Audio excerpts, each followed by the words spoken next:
Good afternoon, everybody. Welcome to The Bite with Jim and Stan. I'm Jim. I'm Stan.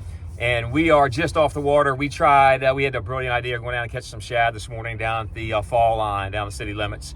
And we got blown off the river. On the James River. Yeah, James River. We got, it was just whipping, like just spinning us around, even with the anchor. So we got off the water. So we figured we'd shoot a little video, go over the current fishing report, which Stan's going to do in a second, and go over some rigs that we use for shad. They're down there right now. We just didn't, it was just tough conditions this morning, so we figured we'd just come off the water.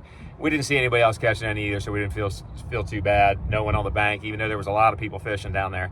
But it is blowing like crazy, so we figured we'd do a little tutorial and go over the current fishing report. So here's Stan to go over the current fishing report and tell you what's biting and what's hot and what's not in the Fishing world. Fresh and salt water.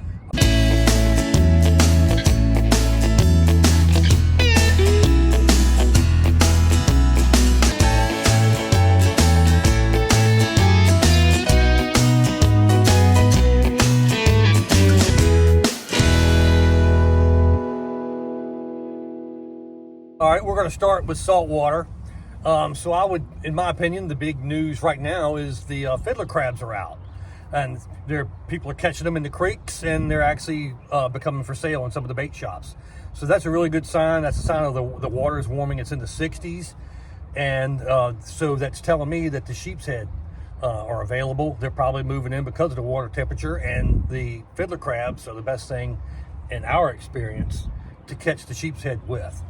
Also tautog. With that bite's been going on for a while now, it's just getting even better because the bait's more plentiful, so the catches are going to be up. So that's probably the first thing on the list for me anyway. The second would be the red drum or the puppy drum, because a lot of guys, kayaks, john boats, stuff like that, they're going to the inlets. Shallow water is where you want to be for the redfish. The slot limit is 18 to 26 inches. Anything under 18, you got to throw back, and anything over 26, you got to throw back. But the bite has been very good. Shallow water, especially around docks. Paddle tails, swim baits, that kind of thing. But that bite is really good. Now, it is really crowded in Rudy Inlet. So try other places like, say, Little Creek, Lynn Haven Inlet. They're as far north as a Pianka Tank and Mob Jack. I think they're there year round. Pocosin area, Pocosin Flats. Those reds are usually there year round, and they're starting to really turn on. And so that's pretty much it for the saltwater right now. On the freshwater side, of course, where we just got back from, the shad and the white perch. Now, we didn't have a whole lot of luck, as we mentioned earlier. It's just kind of a bad day. A lot of people, I think we saw one shad get caught. And anyway. But the good thing about fishing is you can always, if you don't catch them, you can always come up with a good excuse. So today, too windy. It was too windy. So just remember, if you don't catch them, it's okay. It's okay. You get back and people are like, how'd you do? Oh, we didn't do too well. It was too windy. And that kind of justifies, gives you an out why people, just normally they'd be like, oh, that guy, they're terrible. They can't fish. But, it's too windy. So the fish weren't biting. Well, anyway, one of the rigs that we were using is this double shad rig. And these are just two shad darts. I don't know if you can see them very well on here. I've got them rigged in tandem. They're, both of them are 1/16 of an ounce. I got a pink and chartreuse on one and a silver and pink on the other. You have to experiment a lot with colors, which we did this morning. And another rig that I used is this one right here on Jim's rod. It's caught up in this reel. There we go. And I got that, Jim. And that is a spoon rig. And as you can see, we were trying out different colors. His right there is a white and a chartreuse, which the water's really clear. So we started off with gold and silver. We didn't get any bites, so we figured we'd switch it up. It consists of a 1/4 ounce egg sinker, a barrel swivel, and about a 16-inch leader with that is a triple aught none-guesser spoon. As you can see, it's green and white. Pink and white worked good. But normally your golds and your silvers are your better colors, especially when the water's clear like it was today.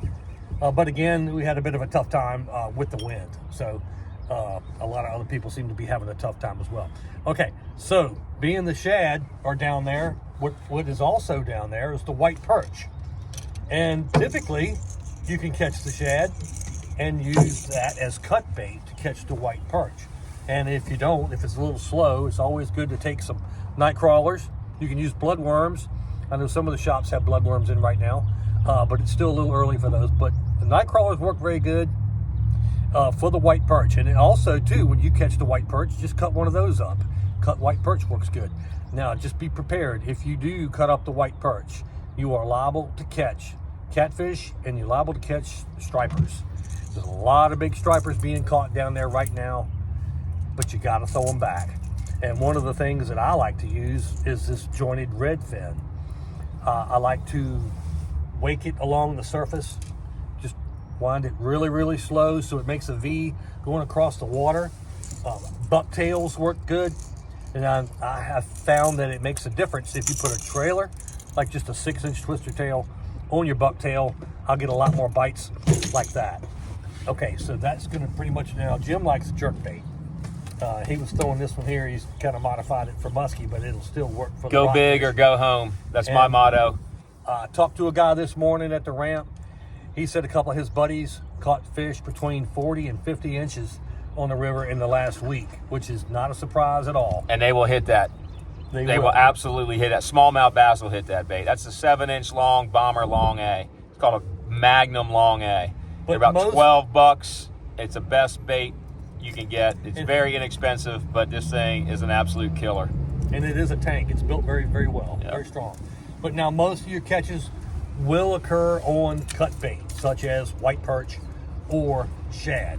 Now, another thing, too, you can use when you catch the white perch, especially the 5 to 6, 7-inch ones, use them live, but put them on the bottom. And there's no telling what you're going to catch. You catch a big catfish or you'll catch a big rockfish. So that's what's going on down on the James River. This is the other spoon we were throwing. It's Stan rigged his with a barrel swivel and a bead, and I guess the bead protects the knot. Stan gives a little and gives a little bit of sound. Little impact, protection. Yeah, that knot right there on top of that swivel, that bead protects it from that slide and sinker damaging that line. Okay, then he's got about a 18-inch leader, and then another green and chartreuse spoon. Okay. And again, we tried gold, we tried silver. I even tried a smaller, the 4/0 type, which is even smaller than that spoon. That's a 3/0. And we just didn't have any luck. So, that's how it goes sometimes. And you don't need expensive gear. This is Stan uses these Daiwa Laguna rods. They are $40. Retail. You can get them online. Daiwa Laguna. It green is top. And I got that paired with a Penn Battle. Oh, they sell these green top too?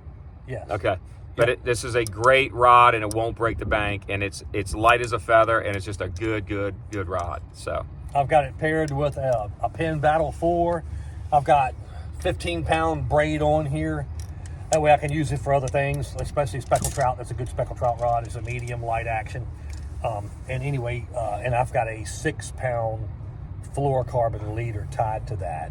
And Jim's, I think, is an 8-pound fluorocarbon leader. Yep, and I'm throwing a Sedona. This is a 1,000 Sedona with, I believe that is 8-pound Suffolk 832 braid and a Fluger. I think this is a 5.5-foot light action rod ultralight to match with it. It might be an ultralight, yeah. It's a Tryon. It's a light action. Line rating 48 pound. And see, we like braid a lot. Almost all of my spinning reels have braid on them because they have very little memory. And really, the only time you need to change them is when it gets low on your spool, and you'll notice that your casts aren't quite as long. But almost all of our spinning reels have braid, and then we just use a fluorocarbon or a mono leader, whichever you like. And I mean, that goes for cobia, red drum, bass. The only exception for me is I'll tend to use just straight 4-pound monofilament for bluegill and crappie. And I like it because I like the gold color, and it's just what I'm used to.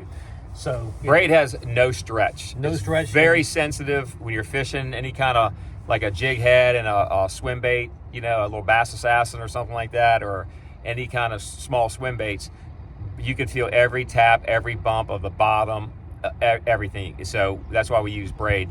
I don't use braid if I'm throwing like spinner baits, if I'm bass fishing, spinner baits, jerk baits, buzz baits. I want a little bit of give, so I won't use braid for that. But just about everything else we have, it's braid to a fluoro leader, usually a fluoro leader, whether we're flounder fishing, especially in saltwater. Yeah, saltwater, absolutely. And in freshwater, if I'm catfishing, I'm doing the same thing. It's braid to an 80-pound or 100-pound leader for catfish. So getting back to the James River, the bass fishing is very, very good. This is, again, April 6th. The bass fishing will increase from now through May. They typically spawn a little bit later on the tidal rivers, but they are very shallow.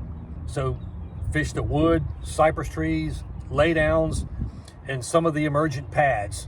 The grass is still brown, but it will hold the heat. So you can go into places like Herring Creek, Chip Oaks. They both have a lot of grass in them, and they have a lot of wood cover. So you can go to either one of those especially and fish both types of cover, and you can normally find the bass on one or the other. I like the wood early in the year, so that's what I like to do. The Chickahominy, very, very good right now. I know there's been some really big fish caught. Are we throwing spinner bait, Stan? I like a spinner bait a lot in April. That's probably my number one go-to lure in early April, whether I'm on the river or a lake. It's a great fish finding bait. If you're cruising down the shoreline, having a spinner bait or a chatterbait is a great way to locate fish. Okay, make sure you get a ball bearing swivel on there where that blade is, not a barrel swivel. You get a lot easier rotation on your blade with a ball bearing swivel. It will make a difference. And I'm throwing straight fluorocarbon with that 10-pound to 12-pound fluorocarbon for those bass on the James and the Chick. And so the bass are also biting on the other tidal rivers like the Potomac. Biting very well there, biting extremely well on the Rappahannock. Now, on the Rappahannock, the crappie fishing is very, very good. It's also good on the James, but right now it seems like the Rap is kind of overshadowing the other tidal rivers. And the Pamunkey, don't overlook the Pamunkey River for crappie. And now is the time to do it. They're starting to spawn. Some of them probably already have spawned. I know we went out a couple of days ago, and some of them were pretty skinny. Now my pond, I made some casts the other day, caught a whole bunch, and they were pretty skinny. But that's a small pond, so some of the crappie, or maybe a lot of the crappie, have already spawned. Now getting back to the bass in the lakes, the spawning is occurring right now. I was down at Bugs Island yesterday, and that's what we ran into. And I think one of the tournaments that was being held on Bugs Island yesterday was won by sight fishing. So look for that to be, I would say, the next month. And we got a full moon coming in probably 4 or 5 days, I would say. So it's just going to increase. So I think the first wave has already moved in. Water temperatures yesterday were 68 degrees at Bugs Island. They're going to be a little bit lower probably on the James, but fish on the James typically, they tend to spawn a little bit later than the lakes. So there could be some going on now, but you just have to go and find out. And some of the baits that I like to use, whether I'm on a river or a lake or in a pond, probably number one, believe it or not, is a buzz bait. I've caught a lot of big fish this time of year on a buzz bait. And it's a good place. It's a good thing to use if you're not a very good sight fisherman, or there's a lot of pollen on the water, which is what we're having right now. You can cover a lot of water, and the aggressive fish, and even especially some of the bigger fish, will attack that buzz bait. And that's on the river, on the lake. It's a very good big fish bait, not just the spinner bait. Excuse me. Another one would be any of your creature baits. I like those when we're fishing for the bed. I don't do a lot of bed fishing, but it does work very well. So getting away from the bass, like I said, the crappie fishing is very, very good still now. They're catching, I think every week I see reports of fish over 2 pounds, well over 2 pounds being caught at Kerr. It's without a doubt the best crappie fishery in the state. The cat fishery in the James right now is phenomenal. They're moving it. They're following a shad. They're following and a they're shad. hungry. And they're hungry. You could go down there. You need to catch shad again. You cannot keep an American shad, okay? But if you catch a gizzard shad or a hickory shad, and you cut those up into chunks about anywhere from the size of a $50 to a whole fish or half of a fish, or I like using the head. I'll cut the head off and use the whole head. And use a fish finder rig, which is basically a Carolina rig, a sliding weight, typically depending, well, the weight of that would be the depth and how fast the current's moving. But a fish finder rig, sliding rig with a 18-inch leader to 2-foot leader of anywhere from 40-pound to 100-pound leader, depending on the size of fish you're targeting, on the bottom with fresh cut bait, you're going to catch fish. We usually fish eddies. Again, those fish typically don't like to be hanging in the current, okay? They're going to be in current breaks, behind logs, behind bridge pilings, islands, any place you can find some slack water. You drop some fresh cut bait, you could run into a big old catfish, you could run into a big old striper. It's probably the two things you're going to catch if you're using cut bait down there. And eels work well too, whether they're cut or live, but most people cut them up into probably a 2-inch chunk. The fresher the bait, the better. The fresher the bait, the better. That's exactly right. So another hot bite right now is Smith Mountain Lake. I know that's probably a good 2.5 hours from the Richmond area, but last week there was a 36.88 pound 5-bass limit weighed in the tournament. That's a new lake record. That's over a 6-pound average. The bass fishing on Smith Mountain Lake is probably the best in the state right now. It's also good for the stripers. The stripers are biting very well on Smith. They're biting well on Anna. Of course, they average a bit bigger on Smith, but either way, it's fun catching stripers. I like fishing the flats. A lot of guys have a lot of luck using blueback herring, live blueback herring, or even live shad full of rockfish on down lines or even free lines. But it's fishing is wide open right now. You got crappie, bass, stripers, catfish, shad, white perch. And I'm not going to leave out the smallmouth. There are a ton of big smallmouth being caught right now. Some friends of mine went to the New River last week. I think they said they caught 135 fish in a day's time. And I mean, some of these fish were 5 pounds. So we're not just talking little fish. But the month of April is probably the best month overall if you want to catch smallmouth. You can catch numbers and you can catch quality. Big fish, trophy size fish. But please, if you catch fish, I'm not sure what the restriction is on the new, but I know with the James, you cannot possess a smallmouth between 14 and 22 inches. So in a 22-inch smallmouth, it's probably 6 pounds. And I would assume that the regulations are the same on the new. So be conservative minded. Throw these fish back. A 5-6 pound smallmouth is probably 18 years old. So conserve that resource. The bigger the fish, they're typically females. They are. They are the breeder fish, the breeder stock. So it is absolutely critical to release those fish unharmed. That being said, with the smallmouth, some of the better baits that they were using, I haven't been out in probably a week. So jerk baits, spinner baits, swim baits, these types of things, and tubes. Tubes work very well, especially on the New River. I particularly don't have a whole lot of luck with tubes, but I don't throw them a lot. So on the James, I'm mostly, if I'm throwing plastics, I'm going to be throwing like a finesse jig, finesse worm, that type of thing on either a drop shot or a Texas rig is what I like to do. Small creature baits work well too on like a shaky head, work very well. And a fluke. I like a fluke 12 months out of the year. But it works very well right now, and it's a jerk bait. It's just a soft jerk bait. So it has a bit more erratic action than say a hard jerk bait. But so those are my top performers, me personally, and talking with some of our friends that were on the new last week, the same thing. So a smallmouth is a smallmouth, whether he lives on the James or whether he lives on the new. But I do think the New River smallmouth are a bit more aggressive. They tend to hit bigger baits. So if you go there, don't be ashamed to throw these bigger baits, your 6-inch, jerk baits, swim baits. I've caught smallmouth, big smallmouth on 10-inch musky crankbaits. The fish are fearless. They don't care.